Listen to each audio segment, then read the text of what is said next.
tanah. Tidak ada takut kau yang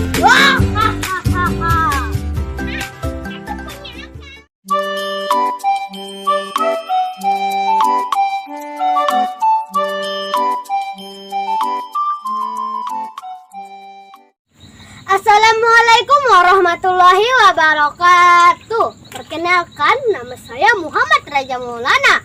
Saya bersekolah di SD Negeri 8 Buntok.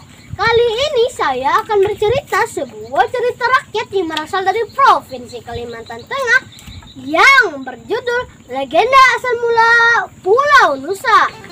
Alkisah, pada zaman dahulu kala hiduplah seorang laki-laki bernama Nusa. Ia tinggal bersama istri dan adik ipar laki-lakinya di sebuah kampung yang berada di pinggir Sungai Kahayan, Kalimantan Tengah. Pekerjaan sehari-hari Nusa dan adik iparnya adalah bercocok-cocok tanam dan menangkap ikan di Sungai Kahayan. Pada suatu waktu, kemarau panjang melanda daerah tempat mereka. Kelaparan terjadi di mana-mana. Semua tanaman penduduk tidak dapat tumbuh dengan baik. Tanaman padi menjadi layu, buah pisang menjadi kerdil, air Sungai Kahayan pun surut dan ikan-ikannya pun semakin berkurang. Melihat kondisinya seperti itu, Nusa memutuskan untuk pindah ke sebuah udik dusun dengan harapan akan mendapatkan sumber penghidupan yang lebih baik. Kalaupun tanaman singkong penduduk kampung itu tidak ada, setidaknya tumbuhan hutan masih dapat membantu mereka untuk bertahan hidup. Setelah mempersiapkan bekal seadanya, berangkatlah mereka menuju udik dengan menggunakan perahu. Setelah 3 hari menyusuri sungai, ruangan anak Sungai Kahayan, sampailah mereka di persimpangan sungai. Namun, ada sebatang pohon besar yang tumbang dan melintang di tengah sungai. Untuk melintasi sungai itu, mereka harus memotong pohon itu. Akhirnya Nusa memutuskan bersama adik iparnya untuk bergantian memotong pohon itu. Hingga sore, pohon itu belum juga terputus. Perut mereka pun sudah keroncongan. Sementara bekal yang mereka bawa sudah habis. Akhirnya Nusa memutuskan untuk mencari makanan ke hutan di sekitar sungai itu. Aku akan pergi mencari makanan ke hutan. Kamu selesaikan saja pekerjaan itu, kata Nusa kepada adik iparnya yang sedang memotong pohon itu. Baik bang, jawab adik iparnya. Setelah berpamitan kepada istrinya, berangkatlah Nusa ke tengah hutan. Tidak lama kemudian, Nusa kembali bersama telur yang besarnya 2 kali telur angsa. Lihatlah, aku membawa makanan enak untuk makan malam kita. Tolong rebus telur ini, minta Nusa kepada istrinya. Maaf bang, adik tidak berani karena adik tahu telur binatang apa yang abang bawa itu, kata istri Nusa menolak. Bang tidak peduli ini telur binatang apa. Yang penting abang bisa kenyang. Abang sudah tidak kuat lagi menahan rasa lapar, kata Nusa dengan nada ketus. Akhirnya telur itu dimasak sendiri oleh Nusa. Hampir tengah malam telur itu baru matang. Akhirnya telur itu dimakan sendiri oleh Nusa sampai habis. Nyam nyam nyam. Keesokan harinya, alangkah terkejutnya Nusa saat bangun dari tidurnya. Tubuhnya dipenuhi dengan bintil-bintil berwarna merah dan terasa sangat gatal. Ia pun mulai panik dan kemudian menyuruh istri dan adik iparnya untuk membantu menggaruk tubuhnya. Namun anehnya, semakin digaruk tubuhnya, semakin terasa gatal dan perih. Ia pun mulai panik dan kemudian menyuruh adik iparnya untuk mencari bantuan. Sementara istrinya terus membantu menggaruk tubuhnya. Menjelang siang, keadaan Nusa semakin mengerikan. Bintil-bintil merah itu berubah menjadi sisik sebesar uang logam, memenuhi sebagian tubuhnya. Beberapa saat kemudian, tubuh Nusa bertambah besar dan memanjang hingga mencapai sekitar 5 depa. Depa adalah ukuran sepanjang kedua belah tangan kita, memanjang dari ujung jari tengah tangan kanan sampai ke ujung jari tangan kiri.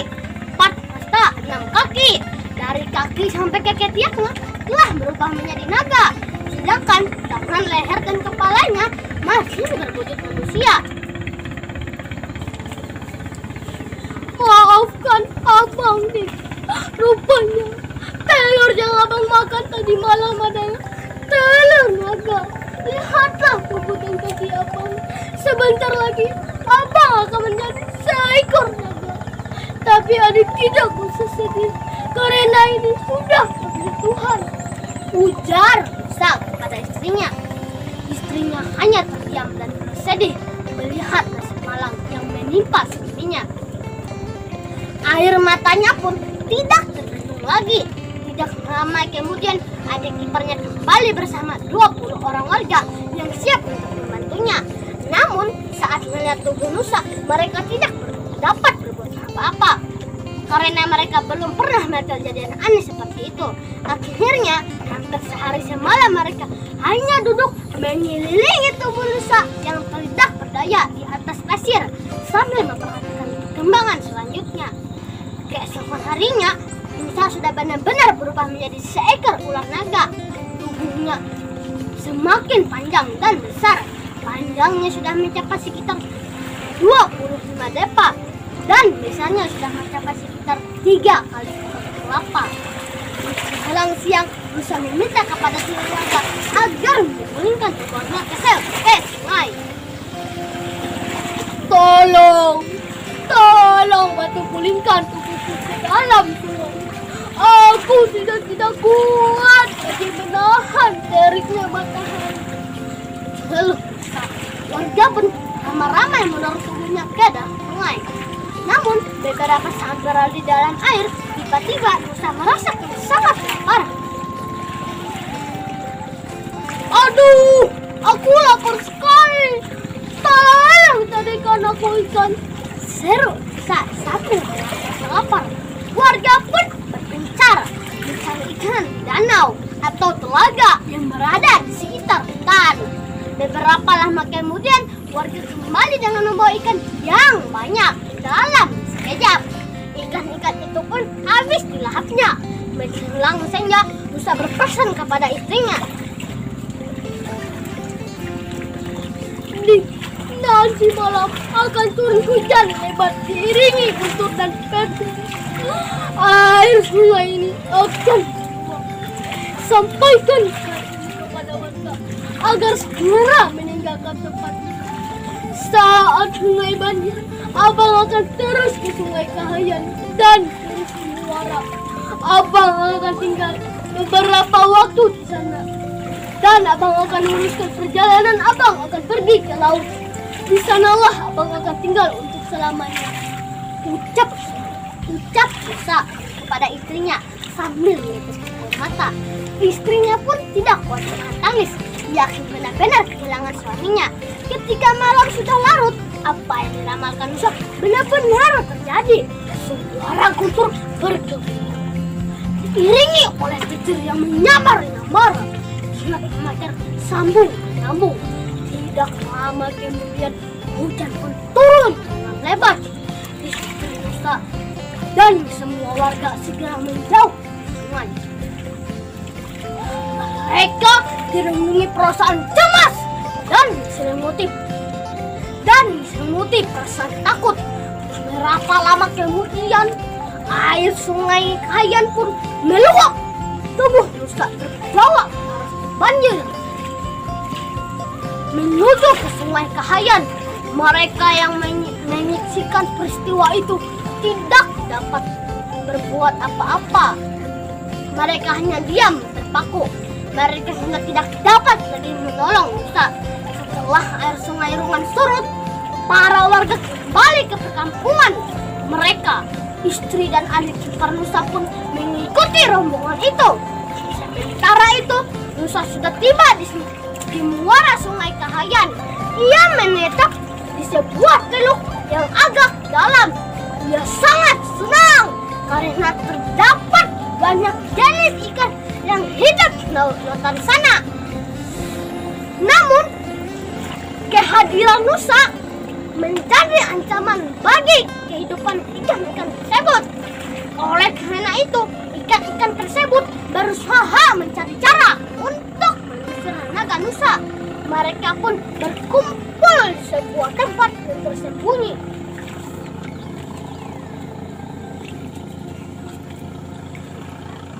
Apa yang harus kita lakukan untuk mengusir naga itu? Tanya ikan saluang bingung. Aku punya akal. Aku akan bercerita kepada naga itu bahwa di lautan sana ada seekor naga besar yang ingin mengadu kekuatan bersamanya. Lalu, apa rencanamu selanjutnya? Kata ikan laut bertambah bingung. Tenang, saudara-saudara. Serahkan persoalan ini, semua persoalan ini kepada aku. Kalian bersiap-siap saja. Akan menunggu komando dariku. Akhirnya semua ikan yang ada di situ setuju dengan keputusan ikan saluang.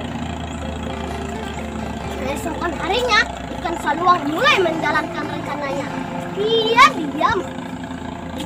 diam termenung sendiri, seorang diri di suatu tempat yang tidak jauh dari naga itu berada. Dia berpikir naga itu tidak mungkin memangsanya. Tubuhnya yang kecil itu karena tentu tidak dapat mengenyangkan Nusa. Naga. Tidak lama kemudian naga itu pun datang ke dirinya.